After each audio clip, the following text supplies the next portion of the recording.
People have asked me that know that we're close, and they think at first they just think of the word battle, and they think military, something like that. And I'm like, get into it and listen to it, because it's really about the lessons you've learned in your battles in life, relationships, bands, all that stuff, and it comes across. You deliver that one so good. Well, thank you, guys. The video is great. It's a very high energy video. It has the artwork of the record, which I also love the artwork. So this is the first record with the Get Ready. It's Damon Johnson and the Get Ready. And your second single that's coming up here is working as we're speaking. Why don't you tell us about that boot stomper? Yeah, man. I think for the rest of my life, I'm going to write songs in that little workspace in my downstairs. For the longest time, it was just like a place to kind of throw stuff, pictures and guitars, cases and whatever. And I finally cleared it out, and it's like a serious workstation now. I was working on some of the songs that Jim and I had been writing, and my son started playing an Audioslave song. I could hear it coming from the other room. And I was listening to that simplicity of Brad Wilk, the drummer, who's also in Rage Against the Machine, as you know. Brad's just laying it down. It was so simple. And I'm like, man, I want a song like that.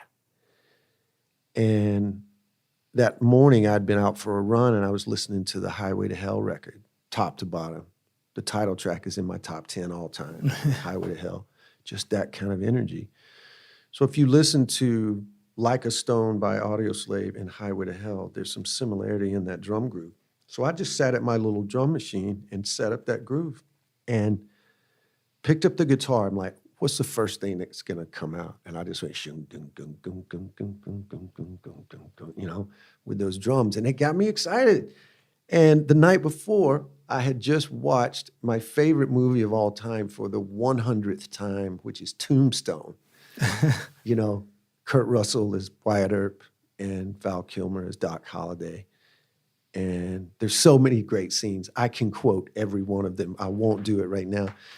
But there's the scene when the guys the Earp brothers have just come to Tombstone, and they run into Doc Holliday, and they're standing out on the street getting reacquainted. And the Earp brothers are trying to convince Doc that they're doing the right thing to open up this poker hall, a faro game.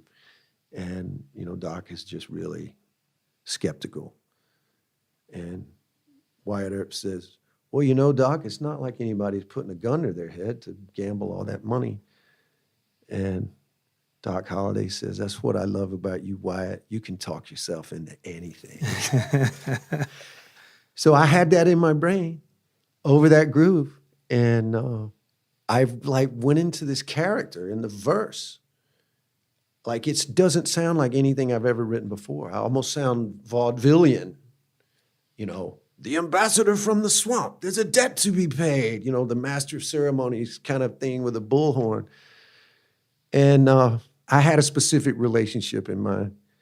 And a good friend of mine had called me the previous week, and he was on his third marriage. And I'm like, man, what happened? What happened to that previous girl? I thought that was going to be great. And he goes, well, bro, she's a victim. I'm a savior. That's a bad combination.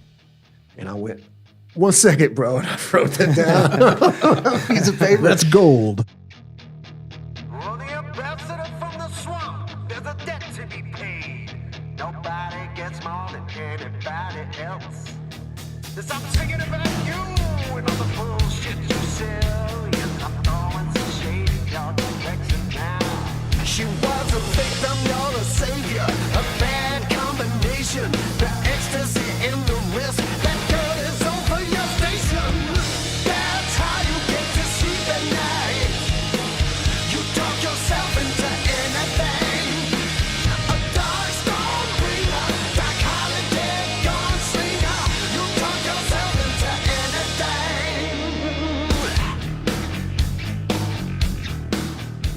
There's the new video for Talk Yourself Anything. The whoever came up with the treatment for the video is genius. Yeah, I can't remember, but whoever it was like, Oh my goodness, that was Kevin Lee. Everybody, so credit to Kevin Lee, people, because I'm like other guitar playing artists. I just think, well, man, all you got to do is put us on camera, and it's going to be awesome. He's like, well, I think we need a little more than just that. But Nick was kind enough to give us his time and to play a part, the realistic part of him being the big shot rock producer that tells the band they need one more song to make this record what it needs to be. Shot at the beautiful and amazing Castle Studios in Franklin, Tennessee, which actually used to be a stop-off point for bootleggers back in the day when they were running booze from Chicago and down to Florida, I guess. Yeah, like total. Yeah, legit Al Capone stuff. People. Yeah, it's an amazing place. It looks like it's in Scotland or something like that. This castle, it's pretty amazing, right? Incredible. Yeah, man. It was so special to film that out there, and I have to give credit to my director friend Rob Arthur, who's also keyboard player for the legend Peter Frampton, but. Rob has really polished up his video skills over the last 3 or 4 years. And he's doing the Peter Frampton documentary stuff basically now, right? He is, man. Yeah. And he just crushed it. And I really, really hope we work with Rob again. Great guy. Yeah. Great guy. And Nick was great, and like I said, just very gracious. And that's why I asked I didn't know if he was a drummer, because he always holds that drumstick when he's in the studio. Yeah. Nick, that's sort of his. You could almost call it a bit of a crutch, but it's a little comfort thing. Yeah, it's a little comfort thing. He just picks up the drumstick and just to have it in his hand, and sometimes he'll do like a visual tempo thing, or he'll just like kind of be hitting himself in the shoulder with it. But just really proud of this record. I'm proud of how we're rolling it out. I'm super pleased to be fully independent, and it is the Wild West out there for really all artists right now that aren't, super big mega artists, and especially in the rock world. Yeah, it's I think you're in a great place, and there's a tour happening. There's some dates in the States, but there's a tour happening this fall, winter, I guess actually, that you're excited about. Yeah, man, we are slated to be direct support for our friends in B.T.R.C in the United Kingdom, starting the end of November and going a couple of weeks into December, which is just the perfect place for us to be. One of the many great fulfillments about my time, and not just Thin Lizzy, but Black Star Riders especially, is the love that we've been able to get and foster in England and Scotland and Ireland, Northern Ireland. So it's going to be great, man, to go play there with B.T.R.C and to play these songs with my band. And that's definitely a place, man, I'd love to cultivate a fan base for my own music, and the reaction to this B.T.R.C announcement has already been fantastic. So, well, other than the 2 singles, if you had to pick one other song that everyone has to hear off the album, what would it be? There's a track on the record that did not exist until we'd already started recording the album, and both Kevin and Nick were saying to me, "Hey, man, we're having to have this break. Don't stop writing. You never know. You might come up with something." And I'm typical, I guess, like other artists. You just think, man, this record's done. I don't need to write. I don't need to do any more work. But I went back to the well with another idea that Johnny Blade and I had been tossing around. And it turned into what is one of the most unique, powerful lyrics, heavy arrangement, guitar-wise, songs that I've maybe ever been a part of, and that's track number 4 called Shadow Country.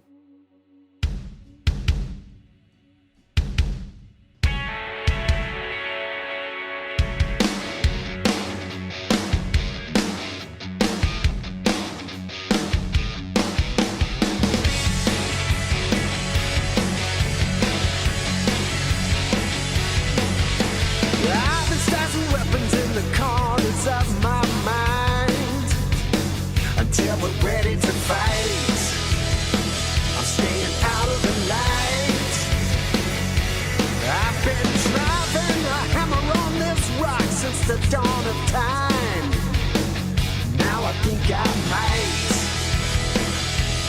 ready to fight. You'll be paid for a count of this long that you've got to go.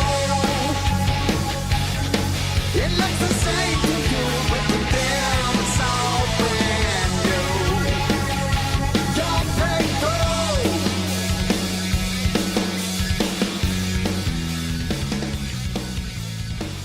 We love playing that song live. We love rehearsing it. It just escapes me. What is the magic juju in that song? I can tell you.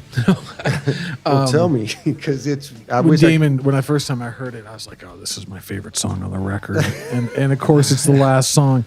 You're such an amazing guitar player that I think one thing that artists that are in your position that sing, write songs, sometimes have to be wary of is that they will be like, okay, now I'm a songwriter and I'm a singer and I have to front the band and I have to write, quote unquote, at least a couple of hits on the record and that kind of stuff. And you'll see these artists pull away a little bit from the craft of just being an amazing player that every once in a while stretches their legs, right? And that song has the arrangement of it and the breakdown and it drops into that heavy groove and everything. It's literally my favorite song on the record. When we gave it to a few people like Eddie Trunk, he listed as one of his favorite songs on the record. It's just an awesome song. It's not something you release to radio as a single because of the length of it and tempo maybe and all that stuff. But it's a great song and it really shows off, for me, your guitar abilities and the tastefulness and the choice of the solo chops and stuff like that. It's just like, wow, what a great guitar player. Well, that means a lot coming from you, man. Thank you. And I think Nick felt exactly the same way you do. You know, it's just some more credit to Nick Raskulinecz. He's not an easy sell, guys. He's really not. I have other friends in this town who have their own solo careers or their own bands who have gone to Nick and brought their songs. And he's just said, you're not ready yet. You know, you need more songs. You need more songs. So I was really confident with those first demos, as I was talking earlier, when I took them to him. So he's made me a better writer. We had that break during the pandemic, and I started putting what became Shadow Country together as a demo. And again, I had that same feeling. I was like, man, Nick is gonna flip out when he hears this. So we were scheduled to go in to do the second batch of 3 songs. And Talk Yourself Into Anything was one of those. And I made the demo for Shadow Country and I called him at home and I said, dude, we have a real problem. He goes, what's that? I said, we're gonna have to leave off one of the songs because it's about to get replaced. He goes, well, I'll be the judge of that. You know, send me that demo. And I did. And he just, you know, the text, you know, with like the flame emoji, you know, the fire emoji, that's all I needed to see. Yeah. You know, so he was all in on that. Yeah, awesome. Well, anybody who hasn't heard it or any of the great bands and records that Damon has put out and been a part of, I just can't encourage you enough to go out and get them, listen to them, stream them. When is this one going to be available on vinyl? Do you know yet? I'm seriously cautiously optimistic that it's going to be ready by August 1st. Okay. I approved the test pressing a couple of weeks ago, 3 weeks ago. So we're getting closer. That whole process is just so backed up. It's been as soon as you get it, will you sign a few and we'll put it in our club? Guys, I would be honored. Listen, man, I wanted to thank you both for having me on. Seriously. Yeah. It's our pleasure. This is an extra thrill for me because we do work together. And I'm so honored to be a part of, you know, everything that you're doing and to have you in my world. And I just, the people closest to me now, my friends and family, they keep hearing me say, my team, my team. And it's not a big team. But it's a vicious, tenacious, relentless team. And I'm so energized about the future. I can't wait to get started writing another record. And I can't wait to get the band, get more shows on the books and get out there and play, man. People need to hear these songs performed by this pretty awesome power trio. Well, it's speaking for Dave and I. I think they said it was Office Space. The pleasure's all on this side of the table. It's such an honor to work with you, and everything is just so easy, and to work with you, and the talent is so good. Well, thanks, man. I want to be Tom Petty, and you guys are Tony Dimitriadis, and world domination. I told Damon is the goal. He looks more like Tom Petty every day. So thanks, Damon. Thanks so much for coming in. Yeah, thank you very much. Thank you, Kevin. All the Thank you, time. Dave. You got it. You got it. Thank you so much.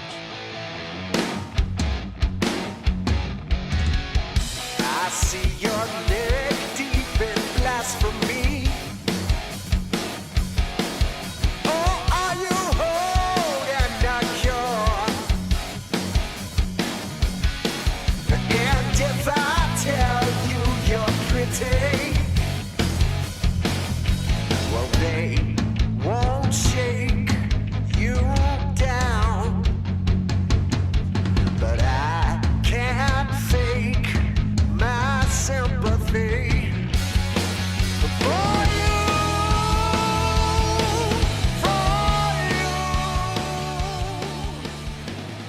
We hope you've enjoyed part 2 of our interview with Damon Johnson. I think it's pretty evident why his new album is titled Battle Lessons. It's very, very appropriate title. Don't forget, you can grab Damon Johnson's albums, Memoir of an Uprising, at blindtigerrecordclub.com. You can also get his new album, Battle Lessons, autographed for our club while supplies last. Our next show will air August 30th. It's a podcast-only show. It's a segment we call the B-Sides. And when we interview an artist like Damon, we cover so much, and sometimes to keep the show length and the timeline manageable, there are stories shared by the artist that we just have to cut. The B-Sides is bonus material.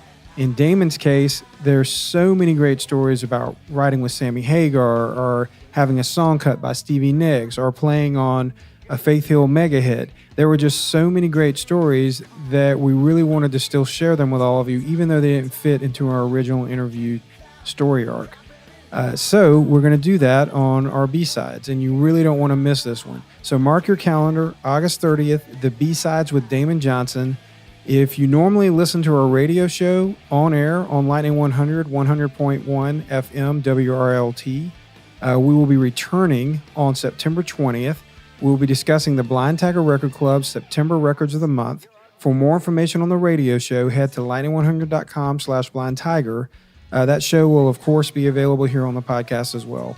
Please follow the podcast, like us, leave reviews and comments, tell your friends about the show. You can stay up to date on all that we're doing by signing up for our email list at the website. You can also follow us on Instagram and Facebook. That's one of the best ways to stay up to date on all that we're doing. And it's a great way to reach out and communicate with us as well. The most important thing you can do is keep coming back. Until next time, keep the wax spinning.